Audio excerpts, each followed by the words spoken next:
தந்தை, மைந்தன், தூய ஆவியின் திரியேக நாமம் நம் அனைவரையும் ஆசீர்வதித்து காப்பதாக. ஆமென்.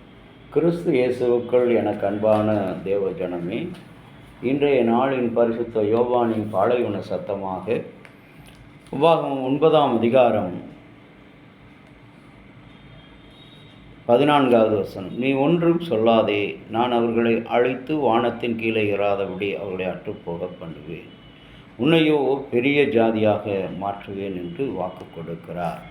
கிறிஸ்து இயேசுவுக்குள் பிரியமான என் அன்பு இறை மக்களே, இன்றைக்கு சிறுமைப்பட்ட ஜாதியே, சிறுமைப்பட்ட சிறுமந்தையே, நீ பயப்படாதே என்று கிறிஸ்துவனுடைய பிறப்பு காலங்களிலே நாம் கேட்டிருக்கிற தீர்க்க தரிசனத்தை இங்கே இஸ்ரவேலின் கடவுளாகிய யாவே சொல்கிறார் மோசேயினிடத்தில்.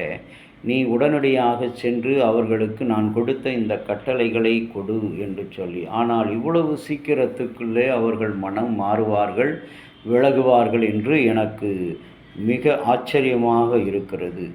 ஆனாலும் நீ அவர்களிடத்திலே ஒன்றும் சொல்லாதே என்று அங்கே கட்டளையிடுகிறார். அவர்களை நான் அழிப்பேன் சொல்லுகிறார். கர்த்தரே சொல்லுகிறார், உங்களையும் என்னையும் பார்த்து. வணங்கா கழுத்துள்ள ஜனம். இன்றைக்கு திருமறையில் சொல்கிற வண்ணமாக என்னை நேசிக்கிற ஜனங்கள் தங்களுடைய பொல்லாத வழிகளை விட்டு என்னை நோக்கி திரும்புவார்கள் என்று சொன்னால் அவர்கள் தேசத்துக்கு நான் சேமத்தை கொடுப்பேன் என்று 1 நாளாகமம் 17ஆம் அதிகாரத்தில் சொல்வதை பார்க்கிறோம். இன்றைக்கு இந்த ஜனம், வணங்கா கழுத்துள்ள ஜனம், தங்களுடைய பாவங்களிலே நிலைத்திருப்பது, தங்களுடைய தீய செயல்களிலே நிலைத்திருப்பது, தங்களுடைய தீய கருத்தியல் கொண்ட கருத்துக்களிலே நிலைத்திருப்பது, நான் பேசுவது தான் சரி. இன்றைக்கு ஒவ்வொரு பணிக்கும் ஒவ்வொரு வரைமுறையை கடவுள் கொடுத்திருக்கிறார்.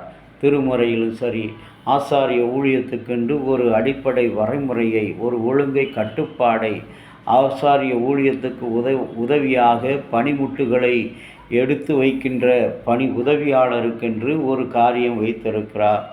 அவர் கர்த்தருடைய மந்தையிலே, கடவுளுடைய மந்தையை சுற்றிலும் மேய்க்கின்ற ஒரு பணியாளனாக காணப்பட வேண்டும். அவன் தனக்குள்ளே தாழ்மை. இந்த கடவுளுடைய ஊழியம் என்பது ஒரு அரசு ஊழியம் அல்ல, அதிகாரம் செய்கிற ஊழியம் அல்ல, அடிமையின் ஊழியம்.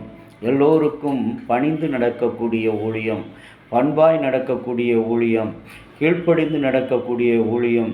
தரையில் முளைக்கிற புல் முதல் மேலே எரிகின்ற விளக்கு வரைக்கும் ஆண்டவர் எல்லாவற்றுக்கும் ஒரு நிலையை வைத்திருக்கிறார். ஆகவே தான் மனிதனை குறித்து சொல்லும் பொழுது, மனிதனே, இன்றைக்கு முளைத்து நாளைக்கு அடுப்பில் போடப்படும் காட்டுப்புல்லுக்கு ஒப்பாயிருக்கிற நீ ஏன் உனக்குள் பெருமை கொள்ளுகிறாய்? இன்றைக்கு இந்த மாதத்தின் கடைசியில் வந்திருக்கிற என் அன்பான தேவனுடைய பிள்ளையே, ஆண்டவராகிய கர்த்தர் நம்மை பார்த்து சொல்கிறார், வணங்கா கழுத்துள்ள ஜனம் என்று. அவரே நம்மை பார்க்கிறார். மேலே ஏன் ஆலயத்திலே கோபுரங்களை கட்டி கோபுரத்தின் மேலே சிலுவையை வைக்கிறோம் என்று சொன்னால், சிலுவை மரத்திலே தொங்குகிற இயேசு கீழே இருக்கிற ஒவ்வொரு மனிதனையும், அவனுடைய பெருமையும், அவனுடைய தீய காரியங்களையும், அவனுடைய சூழ்ச்சிகளையும், அவனுடைய தீய எண்ணங்களையும், அவருடைய தீய கருத்தியல்களையும் கர்த்தர் கண்ணோக்கமாக இருந்து அவனை அந்த நிலையில் இருந்து பாதுகாக்க விரும்புகிறார்.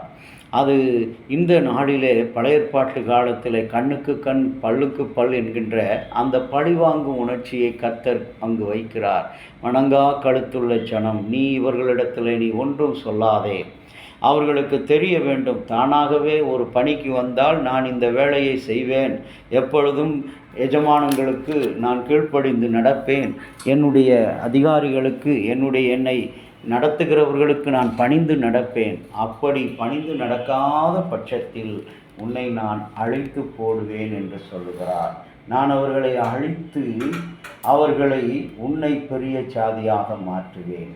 இன்றைக்கும் கூட என் அன்பான கடவுளுடைய பிள்ளையை ஆண்டவர் சொல்கிற இந்த வார்த்தை உன்னுடைய வாழ்க்கையில் ஒரு ஆழமான மாதத்தின் கடைசியில் வந்திருக்கிறாய்.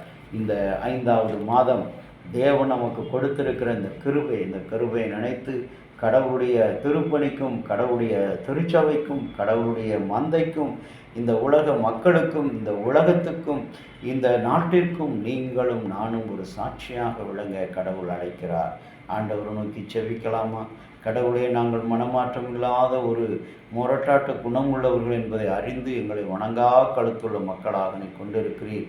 ஏதோ நாங்கள் பிழைப்புக்காக, பணத்துக்காக இந்த ஊழியத்துக்கு ஆண்டவரை அழைக்கப்படாதபடி கிறிஸ்தவனாக, பிழைப்புக்காக, படிப்புக்காக, வசதிக்காக, வாய்ப்புக்காக நாங்கள் கிறிஸ்தவர்களாக மாறி பேருக்கு திருமுழுக்கு எடுத்து இந்த உலகத்தில் ஆண்டவரை அநேக பொய்களையும் தீமைகளையும் பிறருக்கு விரோதமான செயல்களையும் ஆண்டவரை எங்களை ஆளுகிறவர்களுக்கு விரோதமாகவும் எங்களை நடத்துகிறவர்களுக்கு விரோதமாகவும் நாங்கள் செய்த எல்லா குற்றங்களையும் எங்களுக்கு மன்னித்தருளும்.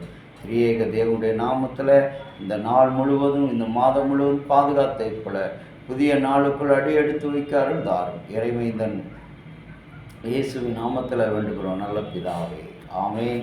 தந்தையாகிய கடவுளின் அன்பு மைந்தராகிய இயேசுனுடைய அருளும் பரிசுத்த ஆவியினுடைய நல்ல உறவும் பாதுகாப்பும் பராமரிப்பும் நம் அனைவரோடு இன்றும் மீண்டும் சதா காலம் கூட இந்த ஆசீர்வதித்து காப்பதாக. ஆமென்.